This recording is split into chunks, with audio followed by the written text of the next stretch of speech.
فأنا ناصح لإخواني بالصدع بالحق تبيض وجوههم. السكوت في مسألة الحزبية يضرها، فاصدع بما تؤمر وأعرض عن المشركين.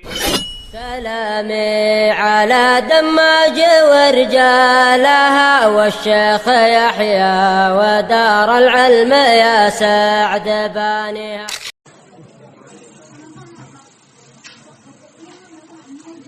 بسم الله الرحمن الرحيم. إن الحمد لله نحمده تعالى ونستعينه ونستغفره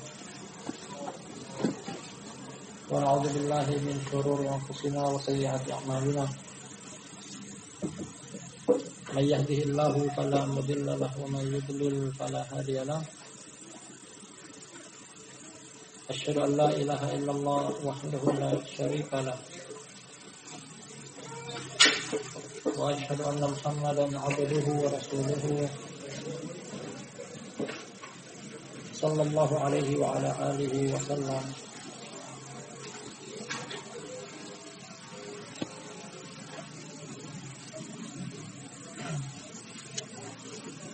Ikhwani fillah wa akhwati fillah,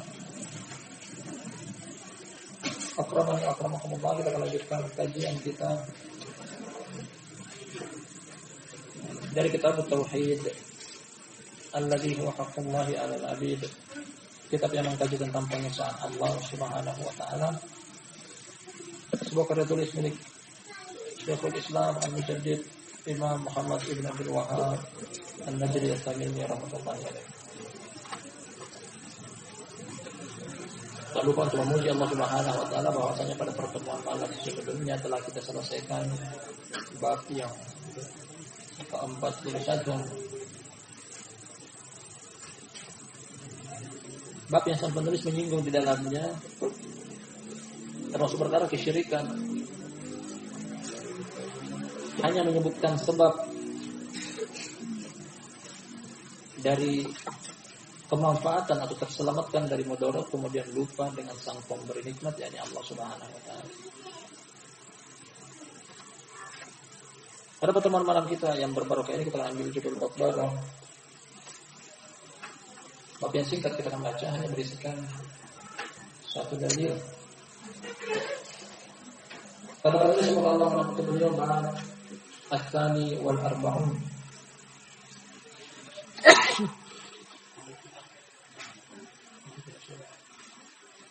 Bab yang ke-42 dengan bunyi bab ma jaa'a fi man lam yaqna' bil halifi billah. Bab tentang siapa yang tidak merasa puas atau tidak menerima bil halifi billah, bersumpah dengan nama Allah. Ya, apa hukum orang ini? Bab ini menyinggung dari dua sisi. Yang paling pertama adalah orang yang bersumpah, hendaknya dia merasa puas bahwasanya yang dia jadikan sebagai bahan sumpahan adalah nama Allah, nama yang agung. Kemudian sisi yang kedua ditengok dari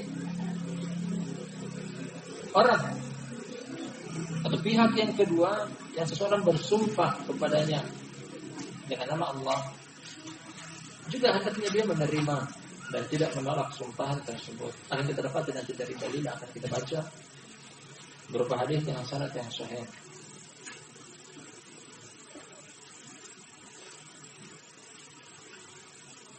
Seperti biasanya kita memiliki metode pengkajian buku di depan kita ini. Karena tulisan ini berisikan bab-bab dengan pokok pembahasan besar kitab Tauhid. Apa keterkaitan antara judul bab ini dengan kitab Tauhid? Masih serupa dan sama dengan bab-bab yang sebelumnya tentang sumpah. Ketika tersimpulkan dari 2 atau 3 bab yang sebelumnya, bahwasanya hendaknya bersumpah atas nama Allah Subhanahu wa taala. Ketika bersumpah dengan nama selain Allah Subhanahu wa taala, dikategorikan oleh Nabi Shallallahu Alaihi Wasallam itu adalah perbuatan kekufuran atau kesyirikan yang menggugurkan kemurnian tauhid seseorang. Dari bab ini juga kita dapati serupa tentang keterkaitan ada judul bab ini kan. Kitab Tauhid secara garis besar masih berkaitan dengan sumpah yang pokok pembahasannya adalah barang siapa bersumpah dengan nama selain Allah berarti dia terjerumus ke dalam kesyirikan, melunturkan kemurnian tauhidnya.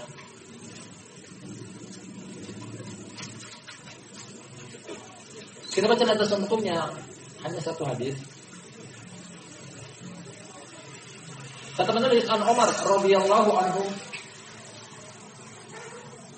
dari Umar semoga Allah meridhoinya. Hadisnya sahih. Disebutkan oleh Syalbani. Anna Rasulullah sallallahu alaihi wasallam qala, bahwasanya Rasulullah sallallahu alaihi wasallam berkata,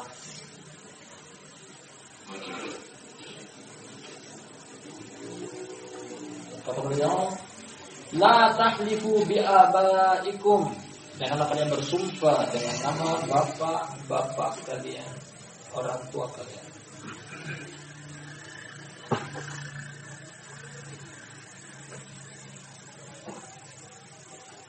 Anjuran untuk bersumpah hanya dengan nama Allah dan jangan bersumpah dengan nama selain Allah. Termasuk di sini larangan untuk bersumpah dengan nama bapak atau orang tua. Lanjut hadisnya, man hulifa lahu billahi falyusaddiq wa man hulifa lahu billahi falyarda wa man lam yarda falaysa minallah.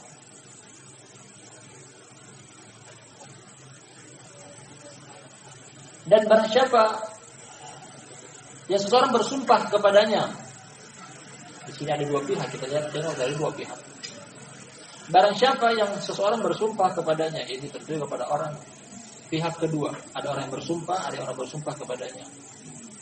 Falyusaddiq, hendaknya orang tersebut membenarkan ketika menyampaikan satu, yaitu berita, kabar. Kemudian si penyampai kabar tersebut sebelum menyampaikan kabar dia dahulukan dengan sumpah sebagai penegasan dari kebenaran berita yang dia bawa. Hadis ini menganjurkan orang yang mendengar berita tersebut kemudian dibarengi dengan muqaddimah sumpah, hendaknya orang tersebut membenarkan, jangan menolak, jangan mendustakan. Tidak sampai situ saja, bukan cuma sekedar hendaknya membenarkan. Wa man hulifa lahu billahi falyarda, dan barang siapa yang seseorang membawa sumpah kepada dia, membawa berita, membawa kabar, kemudian dia dahulukan dengan sumpah, falyarda, hendaknya ridho. Ridho dengan apa yang diberitakan dari berita yang didahulukan dengan sumpah dengan nama Allah. Benarkan sekaligus ridho. Kemudian datang ancaman dari Allah Subhanahu wa taala bagi orang yang tidak membenarkan, bagi orang yang tidak meridhoi yaitu berita atau sesuatu yang disampaikan yang didahulukan dengan sumpah, wa man lam yarda falaysa minallah, dan barang siapa yang tidak ridho bukan termasuk dari golongan Allah, dinafikan dari agama Allah. Artinya orang ini menyelisih syariat Allah.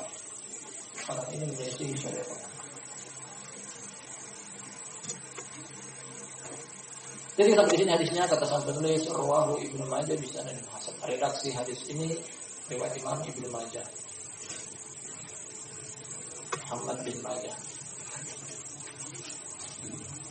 Dan hadisnya sahih disebutkan oleh Syekh Albani rahimahullah. Keterkaitan antara hadis ini dengan judul bab di atas, anjuran dari penulis dari dalil yang beliau bawakan pada judul bab ini hendaknya merasa puas. Nah, jadi gambaran tentang itu dari bab ini ada dua pihak. Yang pertama menyampaikan berita. Sebelum menyampaikan berita, dia dahulukan dengan sumpah. Hendaknya bagi yang mendengarkan berita tersebut yang dibumbuhi dengan sumpah, hendaknya membenarkan sekaligus ridho. Kalau orang tersebut tidak membenarkan, kalau orang tersebut tidak ridho, tidak percaya, dinafikan dari golongan Allah Subhanahu wa taala. Artinya ini termasuk perbuatan yang terlarang dalam agama Islam berkaitan dengan pokok pembahasan Kitab Tauhid hal ini menggugurkan tauhid. Hal ini mengurangi kemurnian nilai tauhid. Pertama-tama barakallahu fikum jami'an, pemahaman tentang sumpah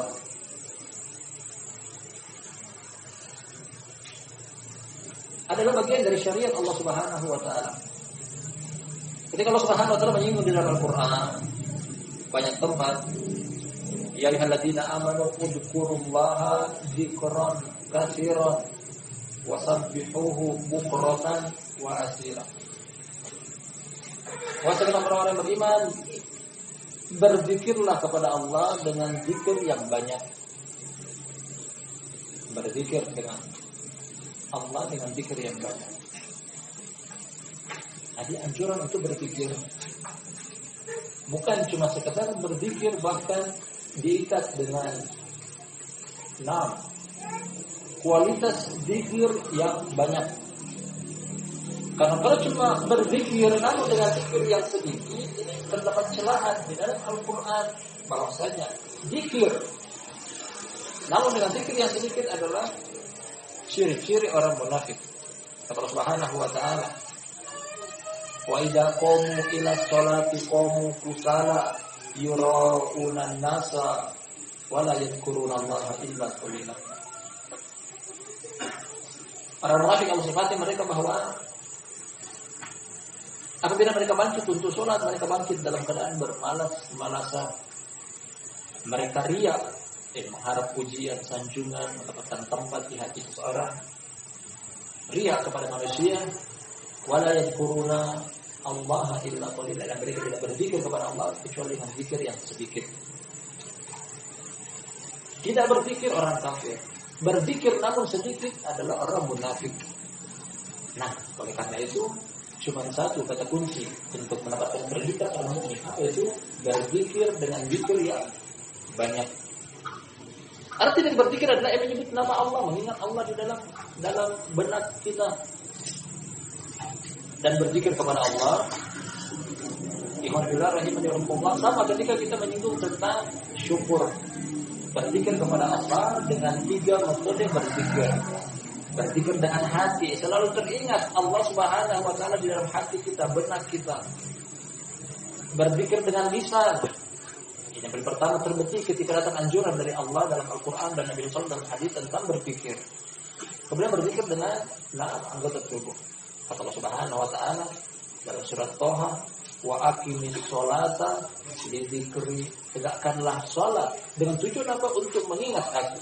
Salat di dalamnya terdapat gerakan anggota tubuh. Ketika kita salat berarti kita berzikir kepada Allah Subhanahu wa taala. Kalau terdapat di dalamnya berzikir kepada Allah dengan hati, lisan dan juga anggota tubuh. Kemudian kalau kita tengok tentang bersumpah, kita ingin larikan ke sumpah. Sumpah dengan menyebut nama Allah Subhanahu wa taala berarti orang tersebut termasuk berzikir kepada Allah. Jadi itu adalah ibadah. Bersumpah adalah ibadah. Nah,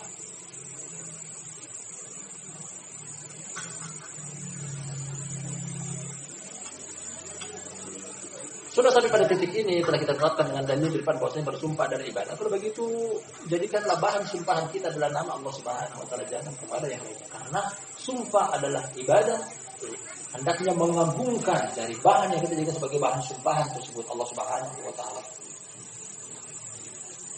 Ini sederhananya tentang sumpah.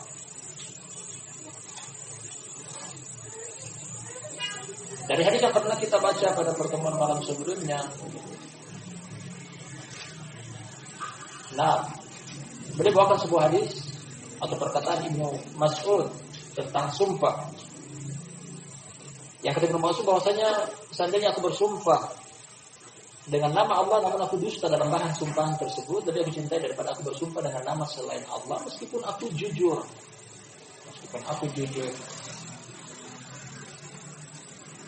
Kata kenapa? Bersumpah dengan nama selain Allah artinya merendahkan Allah Subhanahu wa taala. Telah kita bawakan mukaddimah tadi di depan bahwasanya sumpah adalah ibadah. Ketika menjadikan bahan sumpah selain nama Allah Subhanahu wa taala berarti kita beribadah kepada selain Allah. Dari sini kita tengok dari dua pihak. Pertama, orang yang bersumpah dengan sesuatu yang ingin dia sampaikan berupa berita, kabar atau yang semisalnya. Kemudian orang yang ingin sampaikan kepada dia berita tersebut. Pihak kedua yang mendengar, yang menyimak. Anjuran dari hadis ini mengatakan bahwa ketika seorang menyampaikan kepada kita berita atau kabar, kemudian dia bumbuhi dengan sumpah, jangan menolak. Tapi hendaknya diterima. Nah, meskipun di dalam hal ini Syekh Nusaimin rahmatullahi alaihi menyinggung tentang perlu diberikan perincian di dalamnya. Bahasa siapa orang menyampaikan berita tersebut meskipun dia bumbuhi dengan sumpah. Kalau dari kalangan orang yang memang terpercaya, tidak diketahui tentang dia pernah berdusta, hukum asalnya diterima, dibenarkan, dia ridhoi. Kalau orang tersebut terkenal bahwasanya dia sering berdusta, nah hadis ini tidak kita terapkan kepada dia. Kita butuh penguat dari berita dia tersebut berupa saksi-saksi yang lain. Dan hal ini dikuatkan dengan ayat yang datang dari surat Al-Hujurat, kata Allah Subhanahu wa taala, "Ya ayyuhalladzina amanu in ja'akum fasiqun binaba'in fatabayyanu."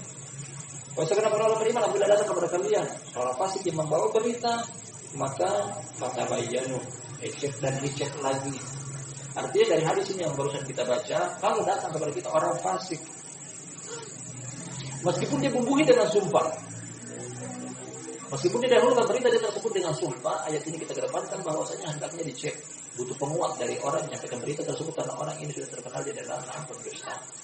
Jadi hadis ini kita terapkan kepada orang yang hukum asalnya dia adalah tidak dituding dengan kedustaan, kebohongan, membawa berita palsu. Hukum asalnya dia adalah muslim terpercaya. Hadis ini kita terapkan. Barang siapa yang melanggar hadis ini atau melanggar konsekuensi dari hadis ini,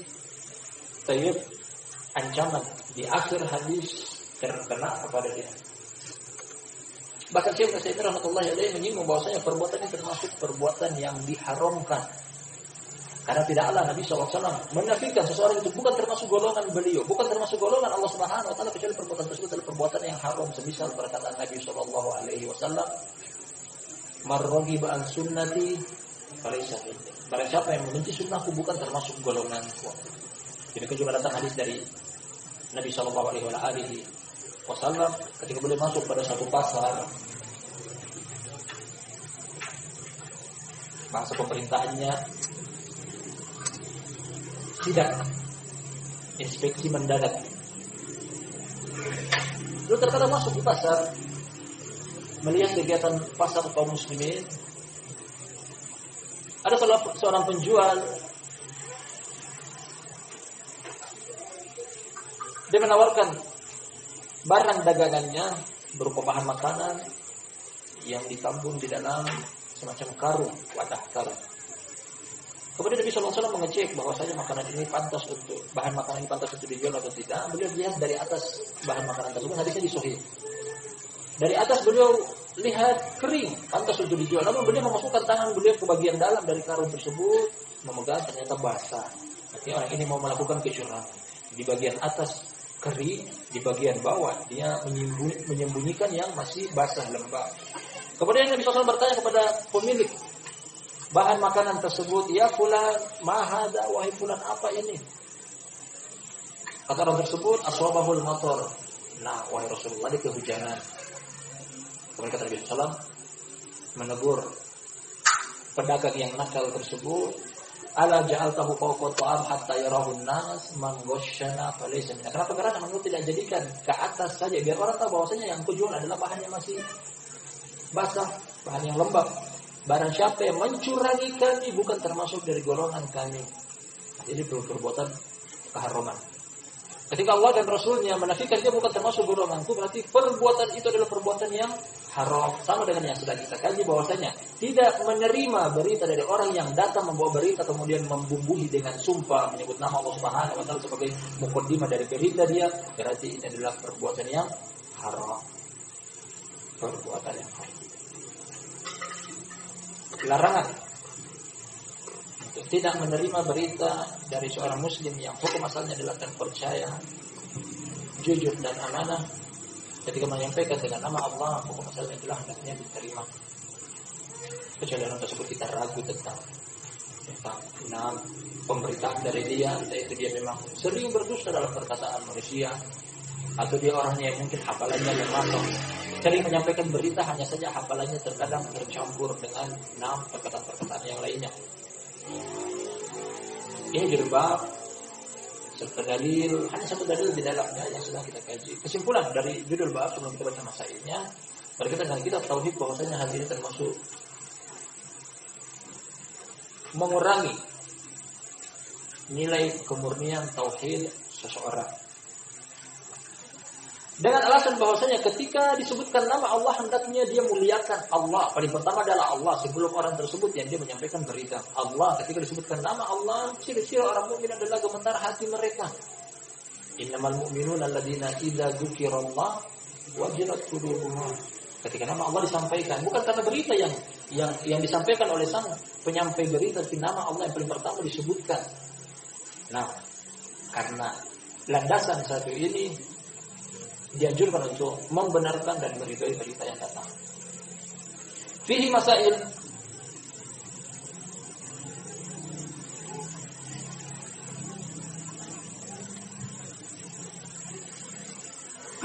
Katakan penulis semoga Allah merahmati beliau, di dalam bab yang berisikan satu dalil ini terdapat pelajaran yang bisa kita petik. Ada 3. Al-ula, yang pertama, an-nahyu 'anil halifi bil aba.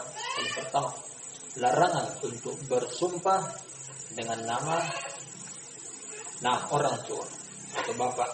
Yang terkadang kita dengar dari sebagian orang yang bersumpah namun tidak mengetahui tentang hukum syariat berkaitan dengan sumpah. Bahkan terkadang mereka bersumpah dengan sesuatu yang sebenarnya tidak memiliki nilai berat di dalam agama. Jika mereka bersumpah dengan demi bapakku, demi amanah. Saya katakan juga pada bab yang setelahnya, bangsa Arab ketika mengagungkan sesuatu dari kalangan makhluk, mereka jadikan sebagai bahan sumpahan. Demi Ka'bah. Ka'bah adalah mulia, namun jangan dijadikan sebagai bahan sumpahan. Inilah sesuatu yang dijadikan sebagai bahan sumpahan adalah Allah Subhanahu wa taala. Dengan mukadimah tadi di depan telah kita sebutkan, sumpah adalah ibadah.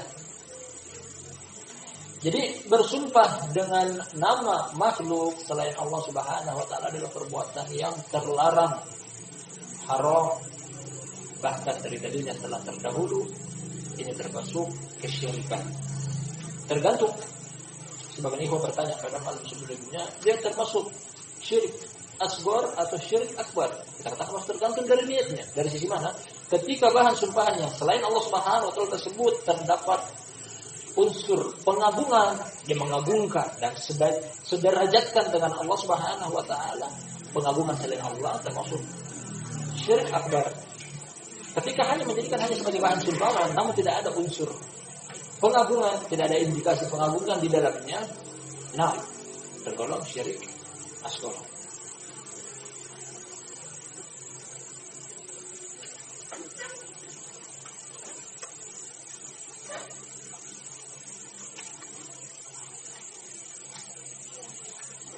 Dari sini barakallahu fikum, hendaknya bersumpah hanya dengan nama Allah Subhanahu wa taala saja. Baik itu berupa nama atau berupa nama yang diidofahkan, seperti yang akan datang pada bab yang setelahnya nanti. Ketika seseorang yang terdengar oleh Nabi SAW, dia bersumpah dengan Ka'bah, bil Ka'bah, demi Ka'bah. Beliau mencarikan solusi untuk orang ini agar terhindar dari kesyirikan. Beliau katakan tambahkan Rob di depan, wa Rabbil Ka'bah, demi Robnya Ka'bah. Muncul satu pertanyaan, bukankah Allah Subhanahu wa taala di dalam Al-Qur'an banyak bersumpah dengan nama-nama makhluk? Seperti pada perkataan Allah Subhanahu wa taala, wat-tini waz-zaitun wa turi sinin wa hadzal baladil amin. Ini adalah sumpah. Konteks kalimat yang berbunyi sumpah. Watin demi buah tin, wa zaitun demi buah zaitun, wa turi sinin demi bukit Tur Sina, wa hadzal baladil amin. Dan juga Allah bersumpah dan demi nama negeri, negeri Makkah yang aman ini. Nah, bahan sumpah yang lainnya juga dari Allah Subhanahu wa taala kita dapat dalam Al-Qur'an. Allah bersumpah dengan nama-nama waktu. Wal fajr wal layalin ashr. Wad duha wal laili idza saja. Nah. Wan nahari idza tajalla. Al-muhim, seluruh nama waktu mulai dari pagi, fajar, siang dan malam Allah jadikan sebagai bahan sumpahan. Bahkan waktu seluruhnya Allah Subhanahu wa taala jadikan bahan untuk bersumpah. Kata Allah, wal asr innal insana lafi khusr. Jawaban akan hal ini barakallahu fikum jami'an. Pertama, Allah sebutkan dalam surat Al-Anbiya, kata Allah Subhanahu wa taala, la yus'alu amma yaf'alu wa hum yus'alun. Allah tidak ditanya kenapa Allah melakukan perbuatan itu, tapi kalianlah ditanya kenapa kalian melakukan perbuatan tersebut. Kerajaan langit dan bumi milik Allah Subhanahu wa taala. Terserah Allah. Makhluk ciptaan Allah milik Allah. Syariat, agama seluruhnya milik Allah, terserah dia. Ayat ini menutup pintu-pintu bahwasanya apa yang Allah lakukan jangan ditanya. Karena bukan hak kita untuk menanya Allah Subhanahu wa taala. Allah bermusalah dalam Al-Qur'anul Karim bahwasanya budak dan majikan yang mengatur adalah majikan mengatur budak, tidak ada budak mengatur majikan. Karena kalau budak mencoba untuk mengatur majikan akan dipecat oleh majikan, akan mencari budak lain, budak kurang ajar ini. Sama pemahaman dengan Allah Subhanahu wa taala. La yus'alu amma yaf'al. Allah tidak ditanya kenapa dia melakukan hal tersebut. Wa hum yus'alun, bahkan mereka lah yang ditanya. Kalian manusia akan ditanya oleh Allah Subhanahu wa taala. Ini yang pertama. Kemudian yang kedua, barakallahu fikum jami'an, bahwasanya Allah Subhanahu wa taala menjadikan nama-nama makhluk sebagai bahan sumpahan di dalam Al-Qur'an. Kita katakan tadi ini boleh di hak Allah, tidak boleh di hak manusia. Jawaban yang kedua adalah bahwasanya bahan yang Allah jadikan sebagai bahan sumpahan tersebut adalah sesuatu yang agung. Hendaknya diperhatikan dan jangan disepelekan. Nah, sesuatu yang Allah Subhanahu wa taala ingin berikan pelajaran kepada umat manusia yang membaca ayat-ayat yang barusan tadi kita sebutkan contoh-contoh bahan sumpahan dari Allah dengan nama-nama makhluknya, bahwasanya pelajaran penting dari bahan sumpahan tersebut. Para ulama tafsir menyebutkan tentang makna tafsir yang pertama tadi dari ayat At-tin wat-tini wal-zaitun wa turi sinin wa hadzal baladil amin. Allah Subhanahu wa taala ingin menyebutkan tentang tiga agama yang masih bertahan dari agama samawi. Wat-tini wal-zaitun, ungkapan tentang buah tin dan buah zaitun yang tidak tumbuh di permukaan bumi kecuali di negeri Palestina.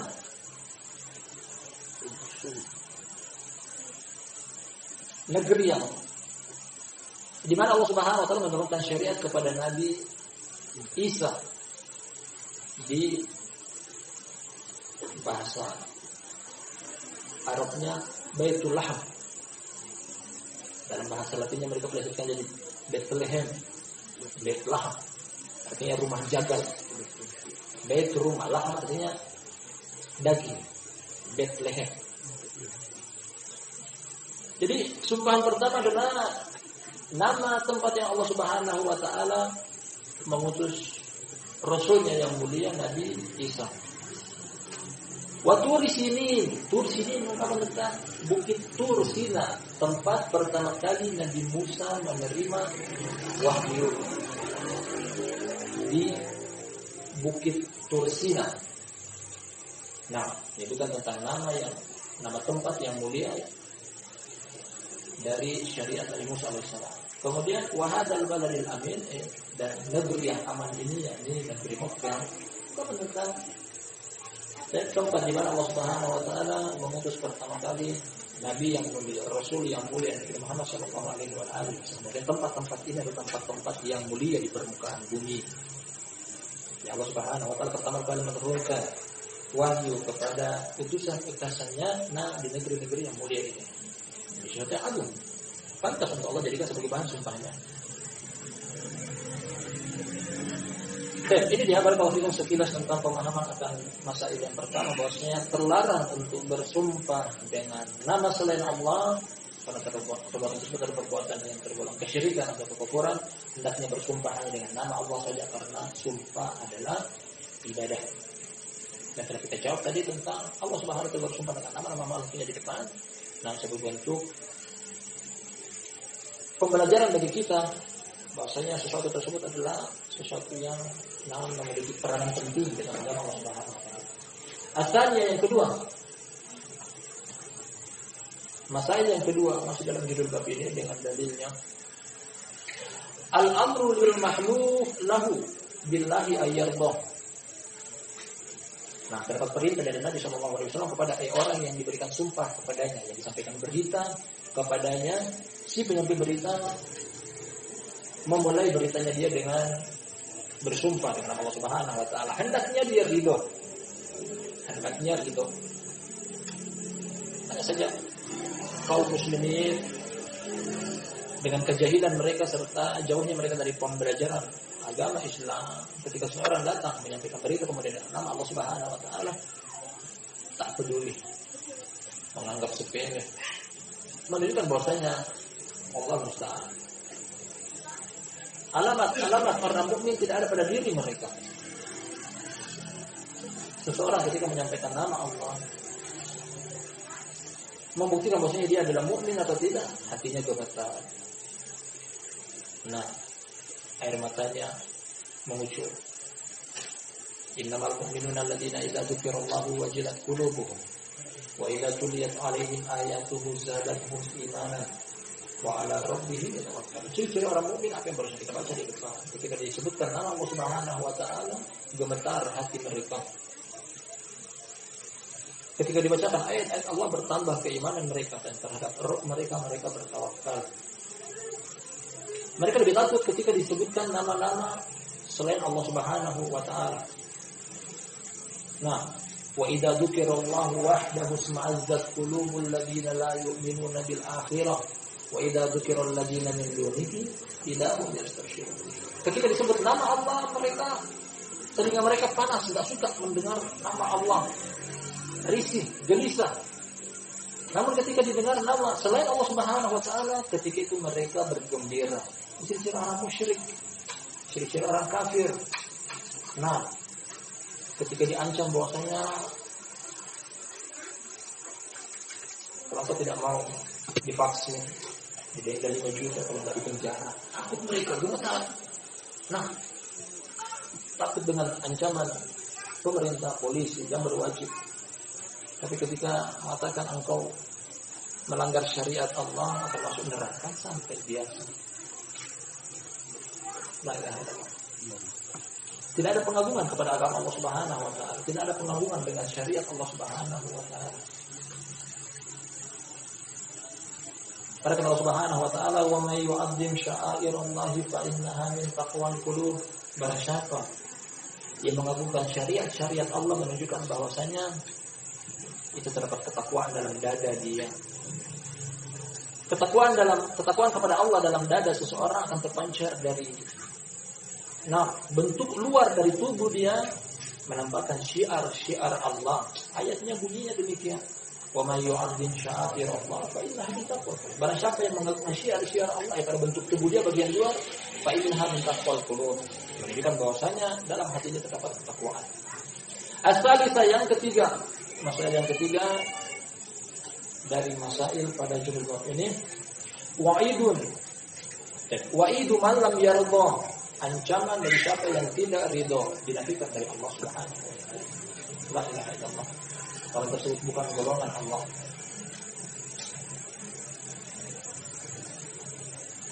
Kata Allah Subhanahu wa taala, ulaika hizbus syaitan.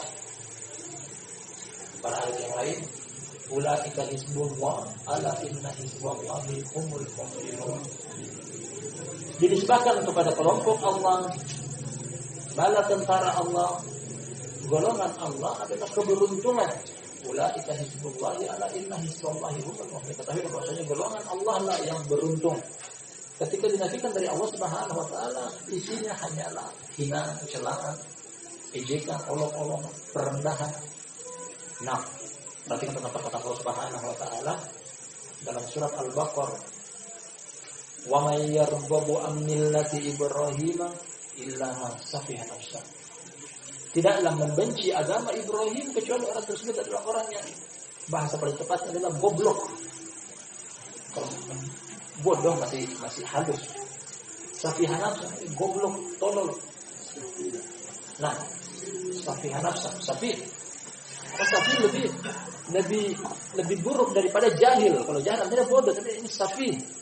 Nanti melakukan sesuatu yang tidak terpuji. Allah berikan dia akal pikiran yang sehat, tapi dia melakukan sesuatu yang menyelisihi akal pikiran yang sehat. Bahasa kita kurang tepat kalau bodoh, tapi apa?